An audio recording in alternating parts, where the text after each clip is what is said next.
Welcome to this forum session, Global and Australian Markets Outlook. Now, you probably have on your program that Ellen Fanning is the moderator or the chair, and it's pretty obvious that I'm not Ellen Fanning. Ellen has had to be an apology as the chair today because both she and Theresa May have lost their voices. In the case of Theresa May, a politician losing their voice isn't necessarily such a bad thing, although I think Theresa May probably thinks it is.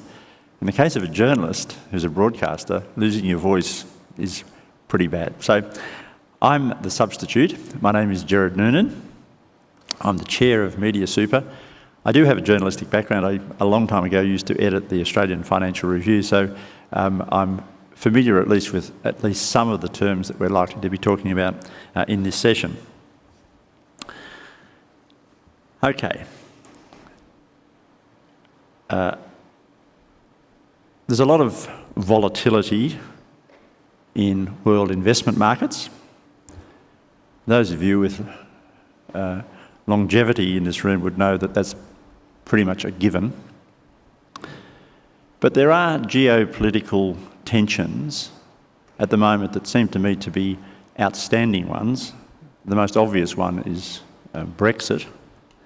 I think a secondary one, but an important one, was the elevation of Donald Trump as the President of the United States and the subsequent fallout from that process, in particular the relationship between the United States and China as the two major superpowers, really, and their trade relations or war.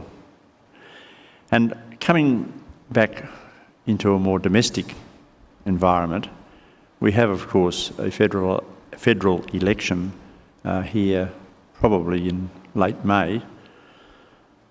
I don't want to frighten you, but there is a technical way that you could have a half-Senate election in May and not have a federal election until November, but I don't think anybody could possibly stomach that, so it's pretty likely that this is going to occur in May. So with those things in mind, what's in store for you as custodians of, I was going to say billions, but actually trillions of dollars in super fund money? So today we have two of Australia's leading economists who are going to break down the key issues, the sort of issues that the funds need to be across, both here in Australia and abroad. In just sort of setting the scene, I'd remind you all that you can share your views and opinions and questions by using the app. Make sure you go onto the correct room. It's Arena 1, and then you call up the polls and live Q&A in the app. And actually, the AXA Investment Managers live Q&A is now open and will be for the entire duration of this session, which is about an hour, a little under an hour. And so send your questions in via that app. I'm also a little old-fashioned in liking to have questions from an audience. So if you I can see most of you there. I can't quite see who you are, but I can see you there. So I'm not sure we do have a microphone in this session, but if we don't, you can perhaps get up and yell. But otherwise, questions on the app. Okay. The format this morning will be our two speakers will speak for 5 to 7 minutes each, and then we'll go to some questions. I'll kick off the questions, but I'll be eager for you to have some questions for our two presenters. First off will be Dr. Sally Auld. She's the Chief Economist and the Head of Fixed Income and Foreign Exchange Strategy for Australia and New Zealand for JP Morgan. Sally joined JP Morgan a little over a decade ago. That's right. And is the Chief Economist and, as I say, Head of Fixed Income and Foreign Exchange Strategy for Australia and New Zealand. Sally has a background in economics. Clearly, she was a university medal winner at the University of Sydney and went on to do her doctorate in philosophy at Oxford University, which is in the almost certainly about to Brexit UK. So I don't know whether that's going to devalue your DPhil or not. But she sensibly is also is a graduate from University of Sydney, which is not Brexiting. So Sally's going to start off, but when Sally's finished her opening remarks, you'll hear from Dr. Alex Joyner, who's the Chief Economist for IFM Investors. Alex joined IFM more recently, in fact in June 2016. Alex is a member of the Principles for Responsible Investments Macroeconomic Risks Advisory Group, so he's got a rather international flavour there. And he's also a PhD from my old alma mater, Monash University in Melbourne. So I'm going to throw it to you first, Sally, for some remarks, and then to you, Alex. Thanks very much, Gerard, and good morning, everyone. So I guess I just want to talk for 5 minutes, give you our sense of how we see the global economy playing out, and then also our sense of what's going on in financial markets and what we can expect as the year goes on. So I think it's fair to say that we have been quite surprised and quite disappointed at how soft global growth has been so far this year. And that seems to have been driven in the main part by quite pervasive weakness in what we would call the global industrial sector or the manufacturing sector, and has particularly manifested in jurisdictions like Japan, Europe. The US has been affected to a lesser extent. They've had their own idiosyncratic issues around government shutdowns and the like, and clearly the UK is not faring too well for its own particular reasons. But the good news is that we don't think this slowdown signals the beginning of the end. Our characterisation of this is really that what we're seeing is a mid-cycle slowdown. And the way we're sort of talking about this is to say it's almost a bit of a resiliency test for the global economy. And so in our forecasts, while we're not hugely high conviction on when we think the industrial cycle will put in a trough, and there are maybe some early signs that we're getting close to that, the good news is that we do think global growth will pick up a little bit in the back half of the year to a more trend-like, comfortable run rate. And the good thing is that central banks have turned a lot more accommodative. That's been driven in large part by the Federal Reserve and their pivot to a much more cautious approach to monetary policy. So if I look at our US economists' forecast for this year, I still think growth will be somewhere in the low twos in the US. Now that might not sound like a lot, but for an economy where trend growth is about 1.5%, something in the low twos is still consistent with rising inflation eventually and a falling unemployment rate. And so for that reason, our economists still think that the Fed will normalise interest rates, but we won't see an interest rate rise until the very end of 2019. In Europe, which has been a perennial source of disappointment for our economists over the last 18 months, we think growth will lift a little bit. So growth has really been averaging something less than 1% in the last couple of quarters, and we think that'll lift to 1.5%. And again, it doesn't sound like a lot, but that's still above trend growth for Europe as well. Their central bank has also turned more accommodative, more dovish in the last little while, and they've signalled that they're going to provide more support to the economy in the form of effectively cheap funding for European banks. So the fact that we have a number of big central banks who've taken a more cautious, more dovish approach, I think should make us comfortable that they are providing some sort of support for growth. And the other good thing is that the global consumer is holding in okay. And so, while it's clear that firms have become quite uncomfortable around capex spend and the industrial cycle, the good thing is that they're still hiring. And what that means is that consumers are still getting incomes growth and they're spending that as well. So that to us is a pretty significant source of comfort that we can be reasonably sure that things will start to pick up as we move through the year. Having said that, it's been, markets have been really interesting because they finished 2018 on a very sour note. and have come back incredibly quickly and incredibly strongly so far this year. So much so that pretty much for a lot of the asset classes that we track at JP Morgan, I mean, they have made their average yearly returns and some, and we're not even through the first quarter of the year. So it does beg the question, well, if things have performed so well so quickly, what do we expect for the rest of 2019?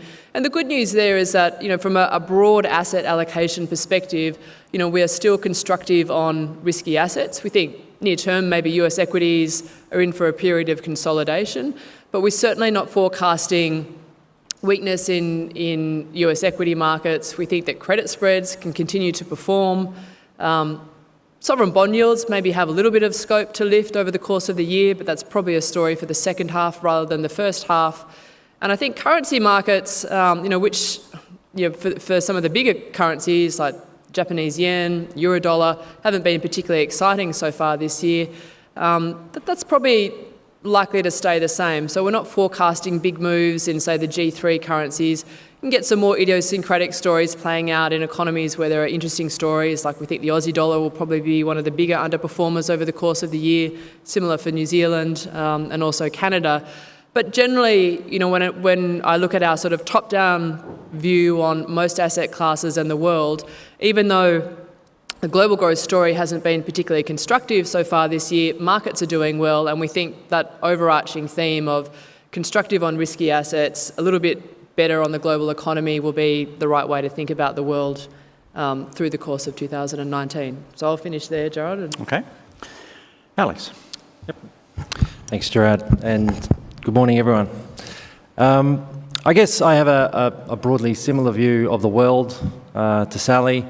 When you talk about the real GDP narrative, global GDP, we've come from a period of a couple of years at least of synchronised growth, what economists call synchronised growth. 2016, 2017 were very, very good in the global economy, and all economies were doing relatively well in terms of their growth prospects. And for investors like yourselves, that was an opportunity to move into risk assets and growth assets, international equities being prominent amongst those. Towards the back half of 2018, that narrative seemed to shift materially. And what we're grappling now is a world that's decelerating. So we were initially grappling in late 2018 with how central banks would remove monetary accommodation. That turned around quite quickly and markets have recovered, but we're still grappling with how economies will grow in 2019, 2020 and beyond. I think an interesting point on what Sally was saying in terms of the recovery of global markets, particularly equity markets, was just how reliant markets seem now to be on the stimulus of central banks, on quantitative easing or low rates for longer periods of time. The US has only sort of gradually started to normalise rates, and it's clear that that's become challenging. But then you look around the world and that doesn't look like other central banks will be taking away accommodation anytime soon either. So you look at Europe, they've just pushed out their expectations for rate hikes and assured the markets that there's going to be more liquidity in that system. The Bank of Japan has never looked like they're going to raise interest rates and continue to provide liquidity to that system. So markets have been unusually supported with that, and I don't think that's a sustainable thing going forward. On global growth, 2019 is clearly going to be a less good year for global growth than 18 and 16, 17 before that, led by the deceleration of growth in the advanced economies of the world. So I'll sort of go through a little bit of maybe a trip around the world, just describing what we're seeing in each of the major jurisdictions. So in the US, there was the 16-17 growth narrative was still accommodative monetary policy, but very stimulatory fiscal policy. The US still has accommodative monetary policy, and that will seemingly continue for some time yet, even though rates are a little bit higher. But that fiscal stimulus is now wearing off. It's less stimulatory to the economy in 2019 and could be actually contractionary from the US economy in terms of its growth in 2020 and 2021. The prospect of that being backfilled by US administration has diminished significantly. The loss of the House by the Republicans has created a divided system of government in the US, and it seems very unlikely, even though you hear things about infrastructure and other stimulatory programs, that they will be stimulating the economy in 2020 in any meaningful way. So you see the US economy decelerating further from the sort of 3.5% growth that it was recording sort of in 2018, 2017. Well above trend. Moving to Europe, Europe's problematic. Again, agreeing with Sally, it's disappointing. The big three European economies are all in different situations, but all are experiencing much worse growth. Now, some of that is an exposure to China and a slowing Chinese economy, but it's also due to some idiosyncratic factors affecting these economies. So, you look at Italy. Italy has slipped quietly into an actual recession. It's the third biggest economy in Europe. There's a lot of political uncertainty in Europe, and it's an economy that has been constrained for a very, very long period of time by weak productivity growth, and none of these problems are going away. Germany has its own problems. There was a little bit of an impact specific to the motor vehicle industry, but that hasn't rebounded as we might have expected, and German GDP growth is virtually flat. Narrowly avoiding recession. I think growth in the fourth quarter was 0.02% or something like that. So very, very narrowly missing an actual recession after the third quarter was a negative. And then France is sort of going along at around 1%. Doesn't really look like Macron's reforms there are going to result in a material acceleration of growth. So you have an ECB, like I said earlier, that is very accommodative and will be for a long time. It's an economy that's struggling to get even trend growth, which would be about 1.5, and struggling even more so to get inflation. So you don't see the ECB doing much anytime soon. The UK, what do you say? It's edging towards Brexit. There's 2 weeks to go. You monitor the headlines, as I did this morning, I guess, when I could have been, down the beach. May is taking different types of votes and different types of proposals to the UK Parliament. They keep rejecting them. There was a vote by the Parliament last night that was trying to remove the prospect of a no-deal Brexit, so preventing the UK from some sort of crashing out. But it's not a legally binding vote by any stretch. It's not legislated. So all options of Brexit are still on the table. Getting an actual deal is probably diminishing in terms of the probability. A no-deal Brexit is increasing. A no Brexit, which would be a vote again, the prospect of that is also increasing, so a second vote. And then the prospect of a hard Brexit is still actually there. So the UK, in doing this and going through this process over the last couple of years, has foregone a lot of the growth. It didn't see the upswing in the global economy in 2016, 2017. It didn't go into the recession that some people feared, but it certainly has foregone a lot of growth. I think the saving grace in the UK has been that, like many global economies, it's been able to generate enough employment growth to be able to keep the unemployment rate low and see some wages growth pick up. And I think that's caught a lot of economists by surprise. But as we edge towards whatever Brexit takes shape over the next couple of weeks, I think the downsides to the UK economy are still very much in play, so weaker growth from here. China is probably the other one, and very important, obviously, for the Australian economic outlook.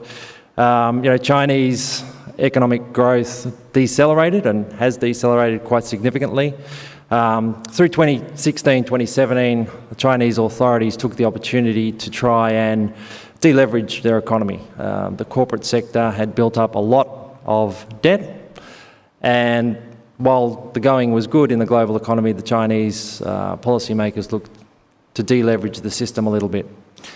And that had a material impact on global growth.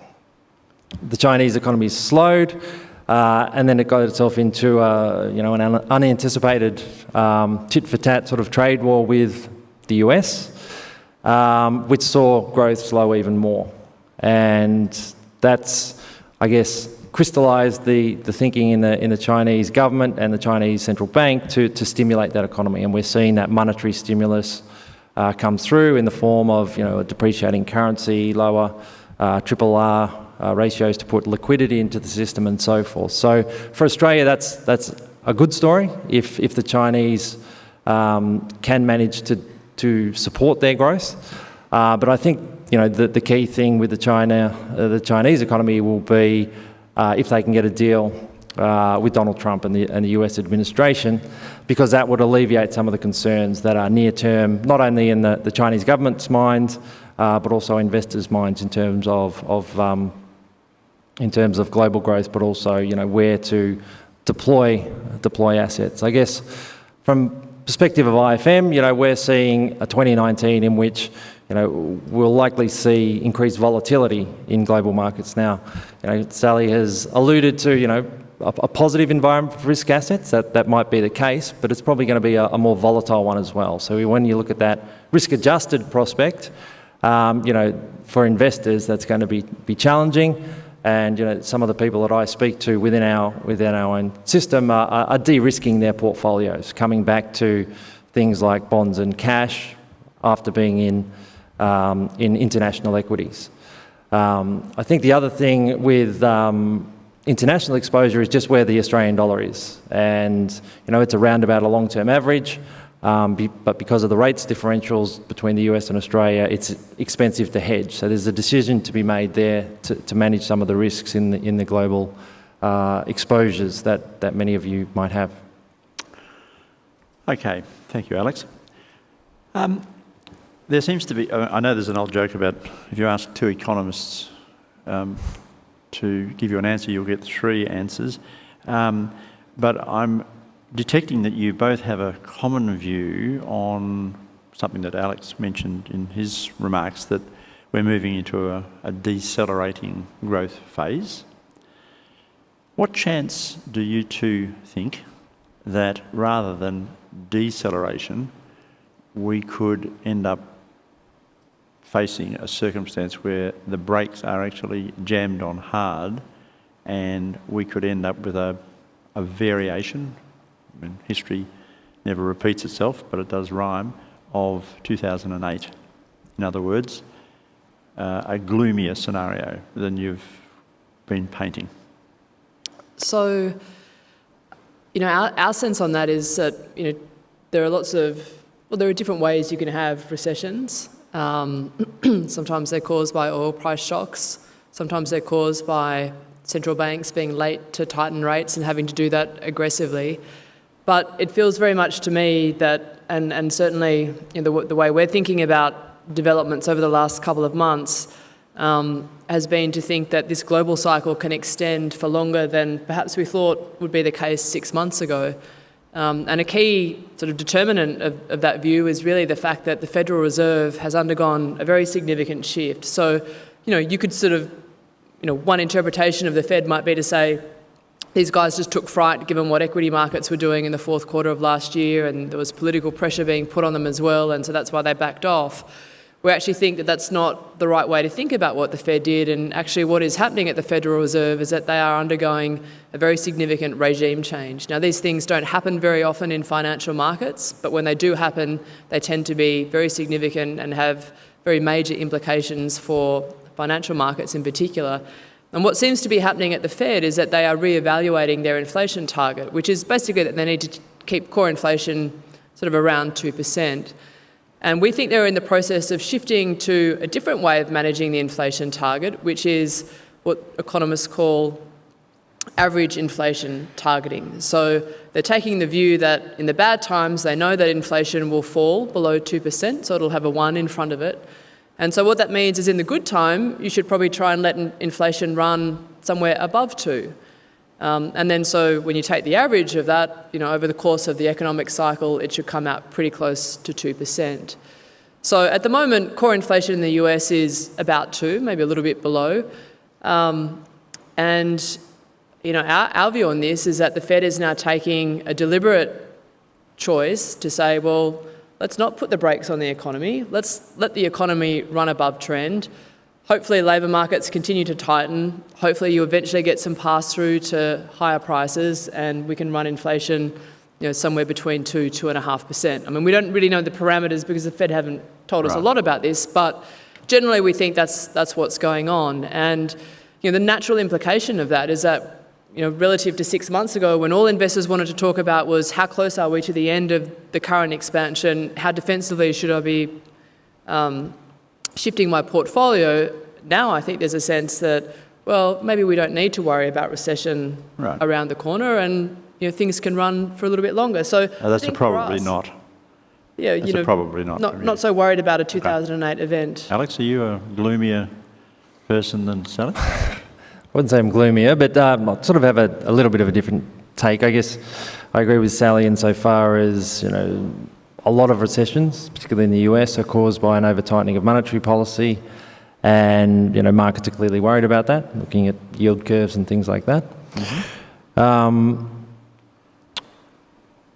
The Fed has backed off, so they're obviously cognizant of that. But I would say that, the things that concern me would be around where the world is now compared to where it was in 2007 and pre-GFC. We have more debt now than we did then. We know that very well in Australia. And we have more limited firepower in terms of monetary policy with which to defend against the downturn. The US has taken interest rates up to still what are accommodative settings, but if you look at the average of US recessions over time, the Fed has been able to cut interest rates 500 basis points when a recession looks likely.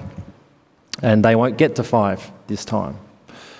So they won't have that firepower. And then you look at other central banks, the Bank of Japan or the ECB, rates are still negative.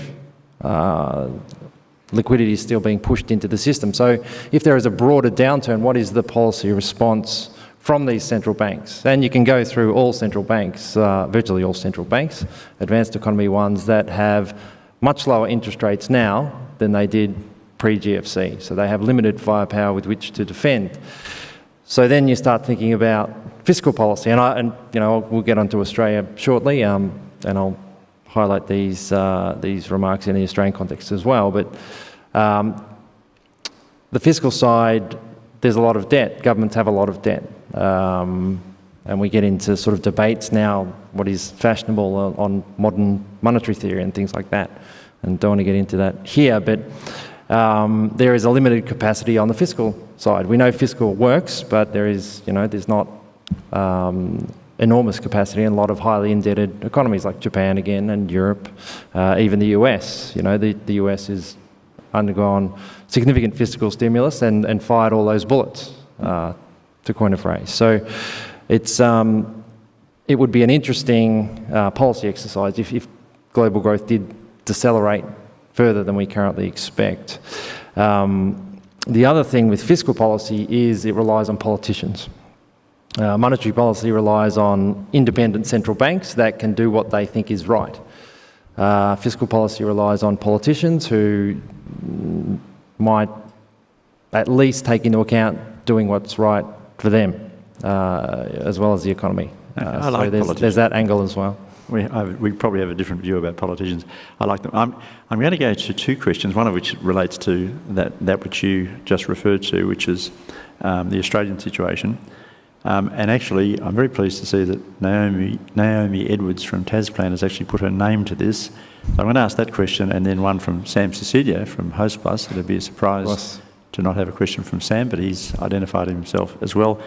And then I'm going to ask you a question about my favourite economist, Thomas Piketty, and about some disparities that I wonder you might reflect on. So let me go first to Naomi's question, which is the panel concerned about 2 consecutive quarters of per capita reduction in GDP in Australia? So there you go, you've got the domestic question. Sally. Well, it doesn't sound good, but it's actually more frequent than you might expect. I wouldn't say that on its own is necessarily a worrying concern, but having said that, the GDP numbers we've had for the last couple of quarters are weak by anyone's standards, and in large part that weakness has been driven by what looks to be a decent step down in the rate of household consumption growth, and that matters because household consumption is a little bit under 60% of GDP. So if that part of the economy slows down, then it's very difficult for overall headline GDP not to slow as well. So it does feel that the economy lost quite a bit of momentum in the back half of last year, and it feels, given some of the data we've had so far this year, that loss of momentum has persisted into 2019. So I think, we are looking at an economic backdrop or an economy that is definitely going to be quite a lot slower than we've been accustomed to in Australia in the last decade. The good news is that I think the combination of some fiscal stimulus, some rate cuts from the RBA, a lower currency will probably mean that growth is able to pick up a bit in 2020. So I don't think here we're staring down the barrel of a recession, but I certainly think we are at a point where without some sort of support from fiscal and monetary policy, things would probably look a little bit more concerning. Alex? Yeah, I guess, per capita GDP recession, was captured a little bit of media attention. And, the last time it did happen was 2006, and I think that was caused by a few one-off impacts from weather and cyclonic activity and these sorts of things in Queensland and Western Australia. But for me, it's, it's useful to use the phrase per capita GDP recession to highlight what I think is a structural issue in the Australian economy. One, that our economic growth is overly reliant on population growth and has been for quite some time. So if you sort of break down the annual numbers, 2.3% year on year real GDP growth, 1.5, 1.6% of that is population growth. So the rest of the economy is doing not much when you sort of add in maybe another quarter of a percentage point for LNG exports, which don't tend to employ many people. So the per capita GDP recession has shown and laid bare, in my view, two things. One, that perhaps policy isn't working because, growth per person is so weak and so negative. And the issue around productivity and productivity growth, because that's been decelerating for some period of time now, since the the last 3 to 4 years, we've seen labour productivity decelerate significantly. And, that undermines Australians' standard of living. That's a key issue, I think, that needs to be redressed. And it won't be able to be redressed, I don't think, by monetary policy alone. It's going to require, a government of either persuasion to undertake what will probably be some pretty difficult reforms around that space to get productivity growth up. Because, it was significant through the period of the 2000s that Australians' living standards was basically on the back of China. We had a very strong terms of trade, and that was delivering us increases in living standards that we were used to, but disguised the fact that none of it was coming from productivity. Now, we might not have that terms of trade impetus going forward, so we do need this productivity impulse if we're going to have potential GDP growth rates that we're used to. So, and I'll get onto these comments a bit later, but, I think there is a much greater role going forward for fiscal policy than monetary policy to support the Australian economy. Okay. Is there a microphone available? I'd love to hear Sam's actual voice. I can do the, I can repeat Sam's words. No, is there not one here? There is one? Young Sam is over here in the middle. I'll help him by reminding him of what he said. Sam, you mentioned that the market had slapped the Fed into a fetal position. So explain to me what the rest of that is. Okay, thanks, Gerard. I thought you would read it. So the Fed came out and said we are heading towards normalisation, and we're going to do it in a steady fashion, and we're going to do it as fast as we like. And they started going down that path, and the market had a little spat along the way, and the Fed actually said, well, you know what, we're going to accelerate that pace. And then December was, the worst month, the worst December ever in the US equity market history. And in essence, the market slapped the Fed into a fetal position, I think is what I said. And then in January, the Fed came out and effectively said, we're going to reconsider that path to normalisation. You'll need to speak up a bit. We're going to slow down. Sam? We're going to slow down, and we're not heading that way. And January was the best January that they had ever in the US market. And the last time I checked, fundamentals in those companies that were listed haven't changed that much in 30 days. And so the question is, in a low growth world, will markets continue to lead central banks? Okay, so the question is, in a low growth world, will the markets tend to lead the central banks? Or should it be the other way around? Well, so I would sort of think of it like this. I mean, Alex has made the point that, unlike where we were in 2007, 12 years down the track, we have more debt. It may be held in different parts of the economy, but we have more in aggregate. And I actually think the message that markets were sending to the Fed was, you guys need to slow down. You are tightening financial conditions by lifting the funds rate. You're lifting long-end bond yields because you're shrinking the size of your balance sheet. You're taking liquidity out of the system. And the markets were saying to the Fed, too much, too soon. And I think, for me, the one takeaway from all of that is that we are still highly sensitive to higher rates, just simply because there's a lot of debt out there. And I think, effectively what's happened in Japan, what's happened in Europe, and probably will eventually happen in the US, is that this is going to constrain the ability of central banks to normalise policy. It's going to entrench low rates and not a lot of volatility in bond markets. I mean, people worry with the ECB's latest sort of twist that we are seeing the Japanification of Europe and European bond markets. The US isn't in such a dire situation, but that's effectively, for me, is the takeaway, is that, these economies, as robust as they might look at a headline level, growth of 3.5–4% through the middle of last year in the US, are still very, very sensitive to tighter financial conditions. And that, I think, will be probably a binding constraint on how central banks, or how far central banks could normalise policy. I don't know if you've got a different view, but... No, I broadly agree. I think markets are clearly leading the Fed, and markets are addicted to stimulus. It wasn't just the Fed suggesting that we'll go slower on rates, but it is also around the balance sheet and the shrinking of the balance sheet and, leaving ample liquidity.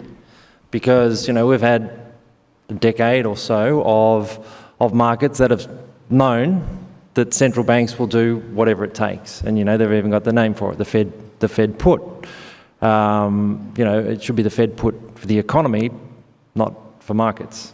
But it isn't. It is the Fed put for markets. And, there is obviously a transmission from markets to the economy. So that's the way they justify it. What would be concerning is if inflation did break out somehow. You are seeing a little bit of wage growth in the US and in the UK for that matter. And if you did see that continue and inflation does break out, then central banks might change tack again and chase that higher. And that's a real disruption, I think, again, for in particular equity markets, because that's what they fear, is that removal of accommodation. So that's just what's developed over the last decade. I don't know how we wean ourselves off this accommodation. It seems like, for now, that accommodation is going to be around for a while. But every time there might be some suggestion in the data or some suggestion by a central banker that policy might be removed, I think markets will go into another volatile period. Okay. I mentioned Thomas Piketty. Piketty wrote a book called Capital about, it's probably eight or so years ago, in which he looked at wealth disparity, but he did it statistically and around the world, so many countries that he looked at. And he identified two things, really, one of which was that up to 1914, there was a period of major disparity in wealth, where you had the very poor being very poor and the very rich being ultra-rich. There was, of course, a war in that period and a couple of recessions and depressions, and then another war. And then there was a new period which started really in about the 1950s and ran through to the 1980s, when there was a great moderation of wealth distribution. But that turned about in 1980, and through to 2015 was when he wrote it. The restoration of that inequality was measurable around the world. I'm asking this because clearly in Piketty's own country, France, there's been the Maillot Jaune troubles on the streets, but in this country there's been a pretty obvious compression of wages. How much of that do you think is going to play out in the next 3 to 5 years in the Australian economy? And is that compression something that is a worldwide phenomenon and is going to cause worldwide difficulties? You can go. Thanks, appreciate it. It is a worldwide phenomenon. Central banks have had a much more difficult time to get wages growth to accelerate. And, that's visible in household income. It's visible in charts that economists like Sally and myself produce that show while the economy has grown fairly well over the last decade in particular, from about 2006, 2007, household income per capita has been relatively flat. People don't feel like they're making progress themselves or getting ahead. So, that's something that's not just an Australian phenomenon, but also a global phenomenon that is, again, not readily rectified by lower interest rates. It needs policy from governments to try and rectify that, not only to ensure people can make a good living, but also to ensure industry can be productive and pay people a decent wage. In terms of the broader picture, you can not only look at income inequality, but also wealth inequality. And that's something that you see in Australia as well as around the world, that extraordinarily accommodative monetary policies around the world, low interest rates and quantitative easing, has bid up asset prices. And you've seen that with Australian house prices, for example. So if you're a homeowner, you've done extraordinarily well. If you're invested in equities, you've done extraordinarily well out of the accommodative policy settings around the world. And you see, say, for example, dwelling price to income ratios that we look around the world, and you've seen them all rise in unison in advanced economies as interest rates have fallen. So lower interest rates, and the Reserve Bank alluded to this in some research earlier this week. Lower interest rates has seen asset prices rise significantly. So there's very much a feeling of the haves and the have-nots, and that tends to be along generational lines. So, older generations owning homes, and younger generations feeling locked out of that. So I think, how we rectify that is very, very difficult. No politician is really going to encourage a system where dwelling prices continue to fall. But we are seeing some adjustment of that in Australia because we are such an extreme example of household debt to GDP. It's 125%, amongst the highest in the world. I think there is a risk that younger generation just rejects the idea of taking on so much debt, and that might see an ongoing dislocation in the housing market. Sally, do you see it as being a big issue? Yeah, I do think it is a big issue, and I think the way global politics has played out over the last couple of years tells us that it's a big issue, because I suspect in a number of countries we wouldn't have seen the sort of political upheavals we've seen, were there not a sense that there was some sort of injustice that's played out, with the policies around the Washington Consensus. I mean, I guess sort of, to think about it very simply, what we're really saying is how should we divide up the pie between capital and labour? That's one question. But the other, probably more important question is how can we make the pie bigger? And it comes back to what Alex was saying before, which is that the only way we do that is through productivity gains. And, unfortunately, in a lot of countries, and it's not just Australia, that hasn't been the case. And so, this is not a story for monetary policy. This is a story for government policy. And, I think until we have a set of politicians who are committed to these sorts of reforms, not a lot will change, and things will probably get worse before they get better. But sometimes that's the catalyst for change, as we've seen in other jurisdictions. A quick answer to this one. Could a USA-China trade deal divert trade away from Australia? Yes? Alex? I'm not so sure. Australia's trade with China is basically, commodities and tourism and students. So we sort of have a comparative advantage in those sorts of things, and that's been very good to the Australian economy. And I'm not so sure that those specific areas are targeted in the US-Chinese trade tensions. But certainly, China is going to be much more accommodative in purchasing US goods to try and just diminish that trade balance that it has, and it's not so offensive to the US administration. So there will be a shift, and some countries will suffer. I'm just not so sure it's going to be Australia. Okay, I'm going to return to the questions that I have from the screen. So keep them coming in. But I'm going to ask you 4 really simple questions. So they're really only one-word answers, both of you. So will there be a change of government in Australia in May this year? If I said no, would I get out of here alive?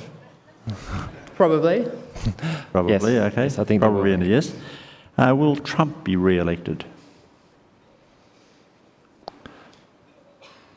Depends who turns up the vote.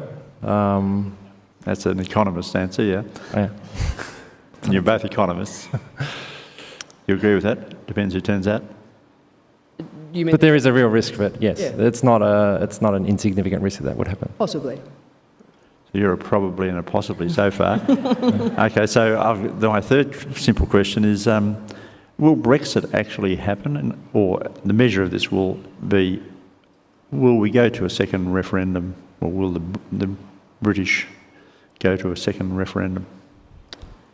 So will Brexit happen? Yes. Will they go to a second referendum? No. Okay. Alex?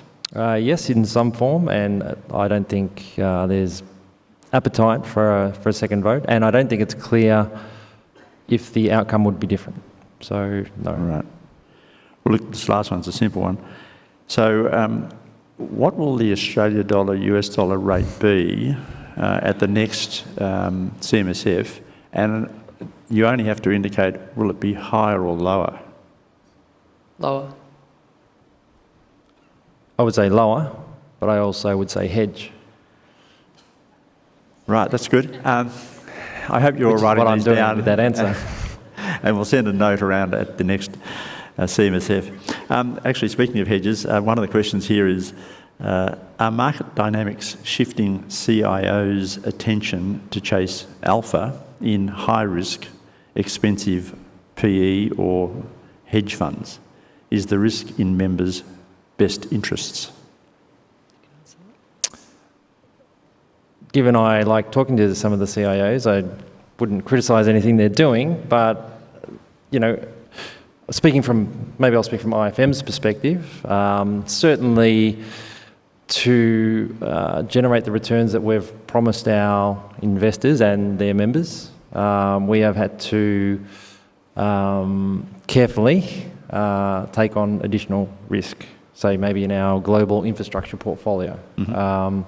And we need to explain to our investors why we are doing that.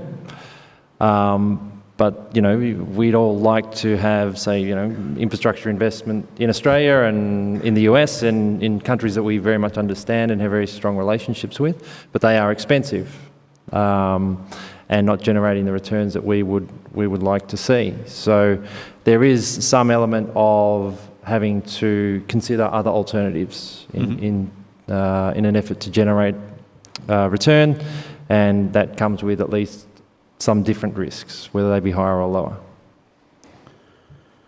Sally, what do you think?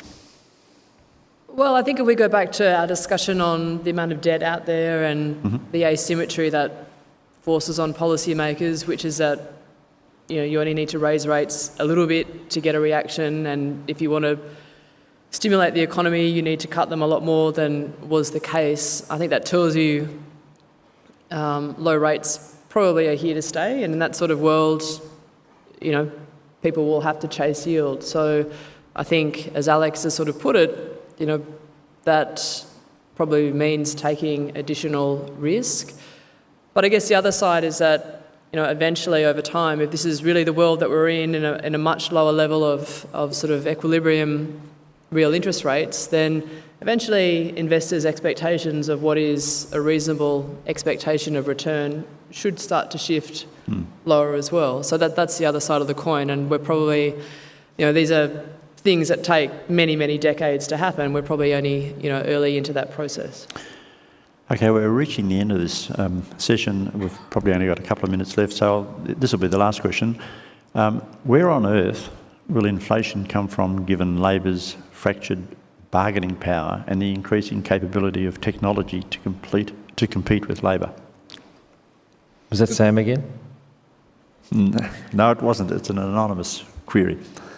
That's a good question, because, you know, one thing that's puzzled economists for the last 5 or 6 years has been the patent lack of inflation. I mean, I think the way you could think about inflation coming back is that, you know, if we move to a world where the policies that a lot of Western democracies took on board as part of the Washington Consensus about free markets, liberalising markets, privatisation, all that sort of stuff, you know, if you move to a world in the UK where the Labor Party gets elected and they start to undo some of those things, then I think you could move to a world where inflation probably does come back. So, for example, you know, think about the impact that firms like Amazon have had on retail price pressures, i.e., you know, very, very compressed margins. But if governments decide to come out and, you know, regulate that space more intensively, then perhaps, you know, the tailwind that's provided to disinflation starts to reverse. So I can see a world where this happens, not as a consequence of macroeconomic forces, but more a consequence of a shift in government policy and approach to economic management. And just a brief answer from you, Alex? Yeah, I'd agree that I think there's a greater role for governments to help on the wages side and the income side. And that will come through with governments that are elected. And I think, you know, the supply side or the wages side will be more important in generating inflation because of the headwinds that you see to inflation from, you know, technology, from demographics, all these things that are pushing inflation rates down. So you really, if you want to reach the targets that central banks have set themselves, then you're going to need to see something else driving up inflation. And, you know, monetary policy hasn't been the tool that's successfully done that, we're going to need the fiscal policy side to help us generate that inflation. Or central banks can think about lowering their inflation targets. Well, it's always a cheerful note to end on the prospect of inflation. So I remind you all to rate this session, and also I'd like you to collectively thank our speakers, Sally Old and Alex Joyner, and a speaker's gift is a donation to the First Nations Foundation. So could you join me in thanking our two speakers?